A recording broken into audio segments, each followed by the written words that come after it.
Bonjour et bienvenue. On a une source assez inhabituelle aujourd'hui. Ah oui, on peut le dire. C'est la transcription d'une conversation enregistrée hier, un dimanche, pendant une balade autour d'un lac. On est dans les pensées d'un homme de 71 ans qui marche et discute avec sa compagne, Lena. Et ce n'est vraiment pas juste une petite promenade. C'est un torrent de pensées, une réflexion à voix haute sur notre époque, sur le choc entre le monde d'avant et celui d'aujourd'hui. C'est ça. Notre mission, si on peut dire, c'est de creuser un peu là-dedans, d'extraire les grandes questions philosophiques, sociétales qui émergent de cet échange un peu foisonnant. Et ce qui est fascinant dès le départ, c'est le contraste permanent. D'un côté, on a le calme, la nature, le lac du Drineck, le bruit des pas. Oui, un cadre très paisible. Exactement. Et de l'autre, des réflexions sur des sujets hyper actuels, parfois même angoissants, quoi. L'intelligence artificielle, l'ingénierie sociale, la perte des valeurs. C'est comme une cartographie des préoccupations d'un homme qui a vu le monde se transformer, radicalement. Alors, commençons par le début. Le premier sujet qui lui occupe clairement l'esprit, c'est sa relation avec l'IA. Et on peut dire que c'est une relation d'amour-haine. C'est tout à fait ça. D'un côté, il est complètement bluffé. Il parle d'un outil, NotebookLM. C'est l'outil de Google qui permet de discuter avec ses propres documents. Pour lui, c'est une révolution. Il raconte que ça lui a permis de créer des documents pour le bloc de cours de russe de Lena. Un travail qui, je le cite, aurait nécessité des dizaines d'heures. Outil qui devient un assistant surpuissant, qui démultiplie les capacités. Il voit le gain de temps, la possibilité de faire des choses qui étaient inaccessibles pour lui avant. C'est le côté un peu magique de l'IA. Voilà. Sauf que, il y a un mais énorme. Bien sûr. De l'autre côté, une frustration immense. Il parle d'une lutte entre l'humain et l'IA, après quand même plus de 350 conversations. Son constat est simple. Dès que la tâche est un peu complexe, l'IA finit par planter. Elle boucle, elle oublie tout, et au final, il perd des heures. Le mot qu'il utilise est fort, il se sent volé. On touche là à la fameuse règle des 80-20 de l'IA, je trouve. Elle est géniale pour faire 80% du boulot le plus répétitif. Mais les 20% qui restent, la finition, la nuance, c'est là que ça coince. Et c'est souvent le plus important. Ce sentiment de vol est intéressant, parce que la machine lui a promis du temps, et au final, elle lui en prend. C'est une trahison. Et ça l'amène à une peur que je trouve fascinante. Il dit qu'à force de s'énerver seul devant son écran contre la machine, il a peur de prendre l'habitude de traiter les humains de la même façon.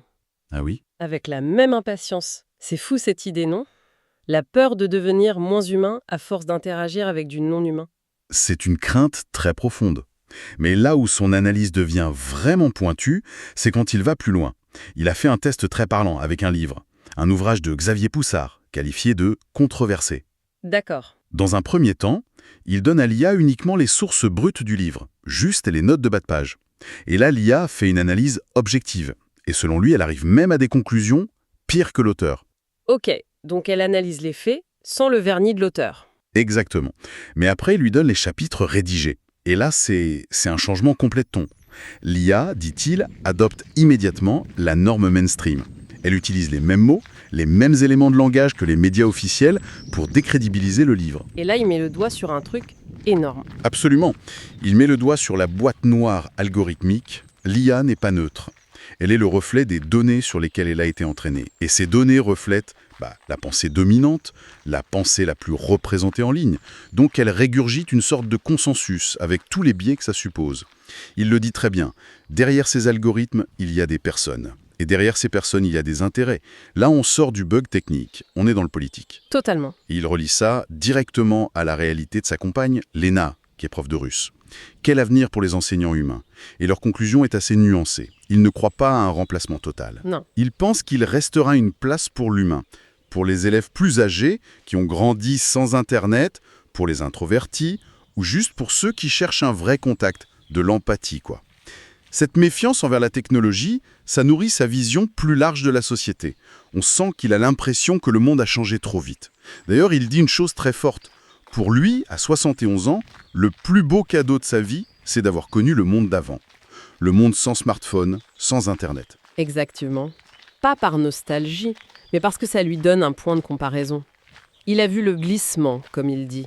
là où les plus jeunes sont nés dedans. Et pour rendre ce glissement des valeurs très concret, il prend l'exemple du yoga. Oui, Il se souvient des profs qu'il a connus il y a 40 ans, des gens engagés avec un esprit critique, un courage politique, dit-il. Et il les oppose à une certaine tendance actuelle où, selon lui, la priorité, c'est de ne surtout pas perdre ses clients, ses élèves.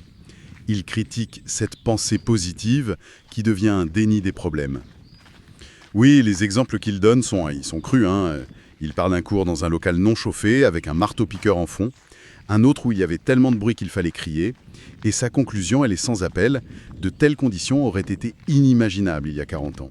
C'est le signe d'une acceptation de la médiocrité pour lui.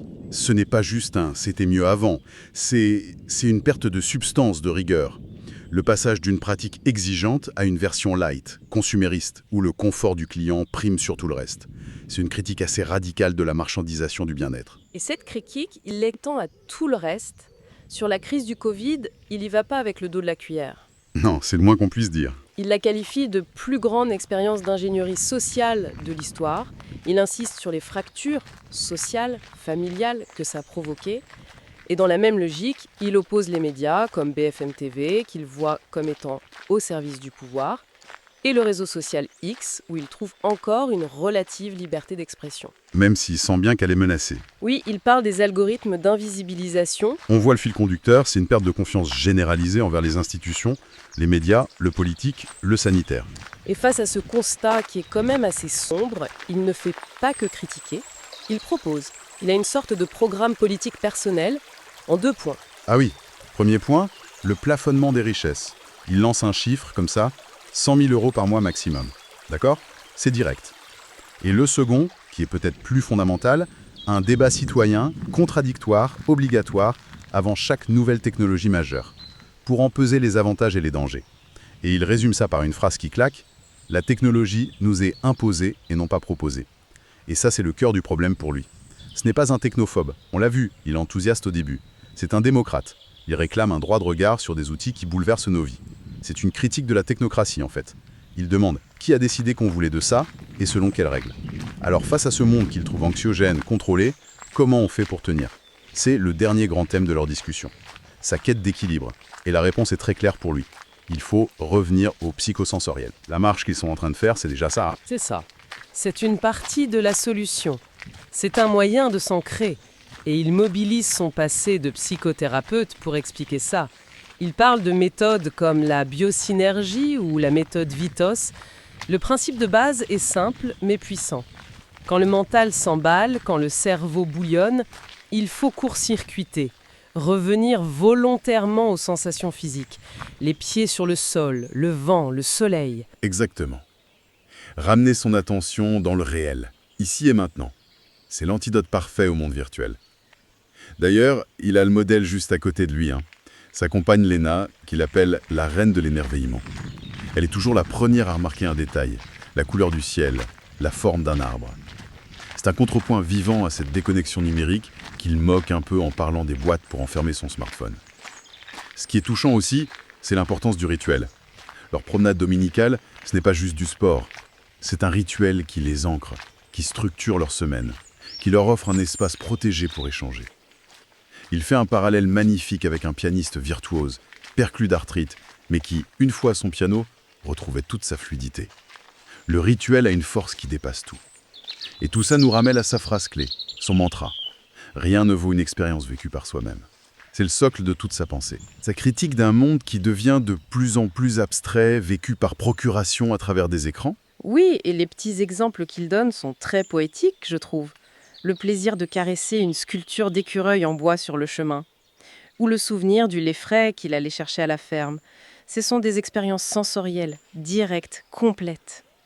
C'est ça. Pour lui, la vraie vie. Au final, on se retrouve avec ce grand écart permanent. D'un côté, une fascination pour la puissance des nouveaux outils, et de l'autre, ce besoin vital de préserver son esprit critique, son lien au réel, au corps, à l'humain. C'est une navigation un peu précaire entre ces deux pôles. Et la vraie question qu'il laisse en suspens, c'est celle de notre pouvoir d'agir. Comment est-ce qu'on fait pour naviguer dans ce monde où des technologies qui nous transforment nous sont imposées et non pas proposées ? Comment garder le contrôle ? Comment rester l'auteur de sa propre vie ? Et il termine sur une note un peu cynique. Une dernière pensée. À la fin de la promenade, il cite une vieille chanson de Guy Béart. Le premier qui dit la vérité, il doit être exécuté. Et il s'étonne presque tristement que cette phrase lui semble toujours aussi pertinente. Ça nous laisse avec une dernière question à méditer. Des décennies plus tard, dans notre monde hyper informé, quel est encore le prix à payer quand on veut dire des vérités qui dérangent le consensus ? I remember the day everything changed on me.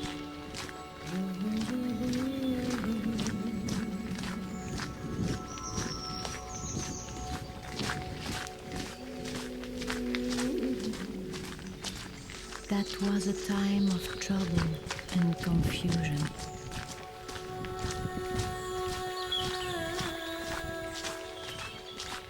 The old world was collapsing and all seemed to be lost, although the light was so present.